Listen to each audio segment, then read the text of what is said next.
Games, comics, anime. Codenamed Epic.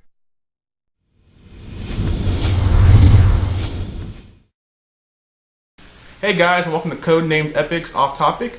I'm your host Kerbykidd, And I'm Black Superman. and we're gonna talk to you about some awesome comics today. First one is gonna be Avengers X-Sanction, the big event that leads into the even bigger Avengers vs. X-Men. Avengers vs. X-Men. Avengers. X-Men. Yeah, unfortunately. And we're also gonna talk about Spider-Man: Ends of the Earth that just started. Spider-Man Ends of the Earth, the only time where Spider-Man actually apparently is going to be cool. Yeah. Okay, I know a lot of you people actually like Spider-Man, but... Why, I don't know. So let's talk about Spider-Man, get him out the way first. Cool outfit. Cool outfit. I like the outfit. I like the fact that he's making stuff. That he's making use of the genius we're always told that he has, you know.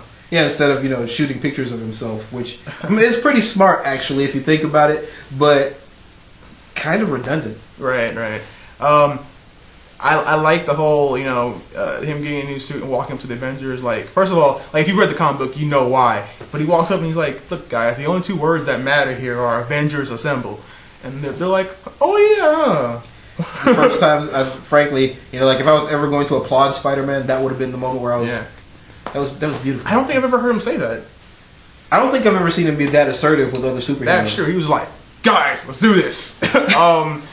But I like the premise. For those of you who don't know, the synopsis is that Doc Ock and the Sinister Six are doing something to take over the world. I won't tell you what. I'll let you read it yourself.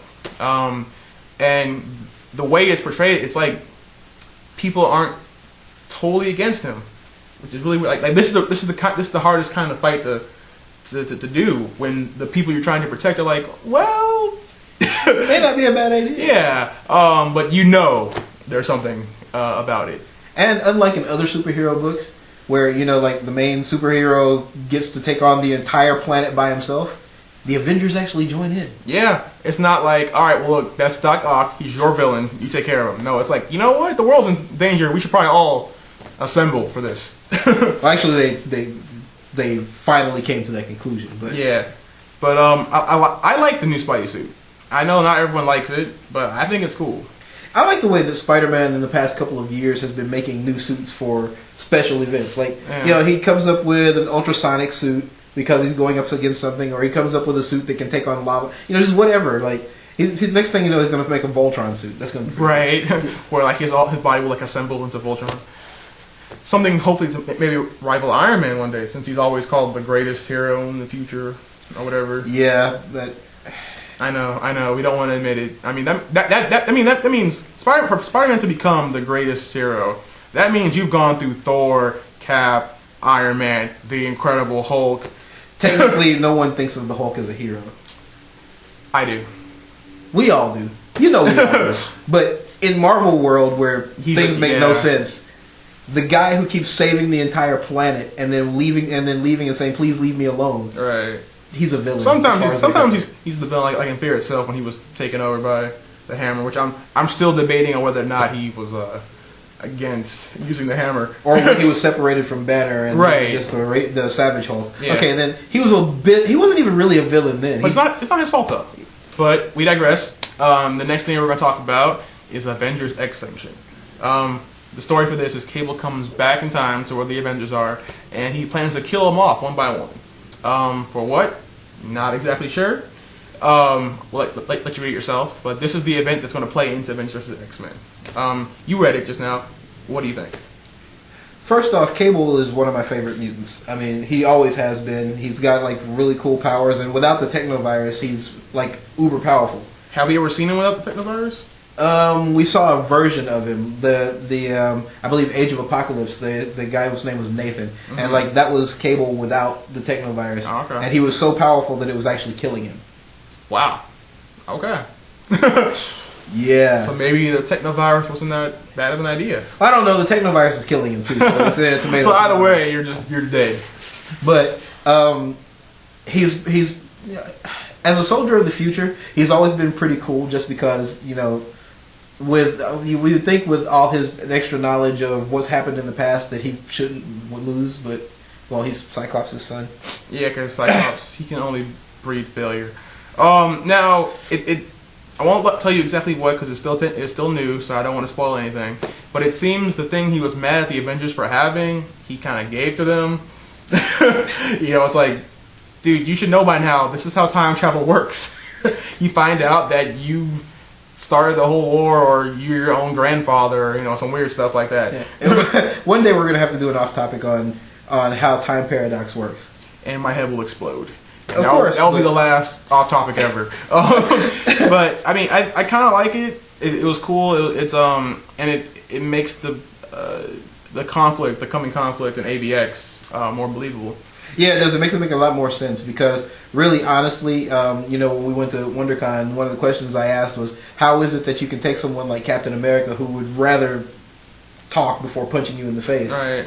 Look at a whole bunch of people he's thought of as friends and then go, you know what, I have to kill you. Right. I can't wait to see the eventual Cyclops versus Cap fight where Cap will win because Cyclops sucks. Yeah, because at the end of X-Sanction, he says something to Cyclops like we're going to do this. I won't tell you what. Like we're going to do this, and you're going to deal with it. And Cyclops looks all angry, and he's like, fine. And I'm like, because if you try to take it from Cap. Well, let's think about Cyclops for a second. Okay, Storm lost her powers, then took him on with all his powers, beat him up, and took over the X-Men. This is true. This happened in the book. This is not something I made up. And Cap with his now, vibranium, adamantium, and now magic shield, pretty sure can take Cyclops. I mean, his shield is now literally magic. Read Fear itself. How does Cable pick up the shield? Well, I don't think they have that enchantment on Cap's shield. It better not have, otherwise that's a problem. Yeah, because that would have been too inconvenient for other villains to pick up the shield and try and beat Captain America. Because everyone wants to just dress up and cosplay as Captain America, even his villains. That really is true. Like Red Skull has got in the outfit before and put the shield up. He's like, "Hey, Mom, I'm Captain America." It's like, dude, no, you're a Nazi. But yeah, so overall, I liked X-Sanction and I liked Ends of the Earth. It makes me feel some hope for Spider-Man that I may one day actually like the dude. And if he's let's not go that far. Okay, I may respect him more. Okay, I can deal with that. Because apparently he's going to be the eventual greatest hero, and I have to accept that. Yeah, Spider-Man 2099 said it. For anyone who never read the Spider-Man 2099 books, they wrapped them up like 10 years ago. You can go and read the whole thing. Spider-Man 2099 actually comes back and tells Spider-Man he's going to be considered the greatest superhero ever. Unfortunately. But let's end it on a bright note. We want to announce that we will be at the AVX midnight launch party on what day? On April the 2nd, I believe. April 2nd? So Monday. Yeah. No, it's Tuesday. So it's April 3rd. April 3rd. This Tuesday at Earth 2 down in Sherman Oaks, right? Sherman Oaks. We'll be there. Yeah. And we will do actually a special midnight off topic to let you know how we think about the comic, and we may have a prize. Hopefully. So keep watching. Right. Speaking of prizes, don't forget for our off-topic WonderCon episode, there's still this shirt you can win. Not this exact shirt. This is my shirt. But we have one too. You can't have that. Yeah. They belong to us. But we have another shirt for you guys. Remember, the 1000th viewer is going to get this shirt sent to him. Thanks for listening, guys. This has been Kerbykidd and Black Superman signing off.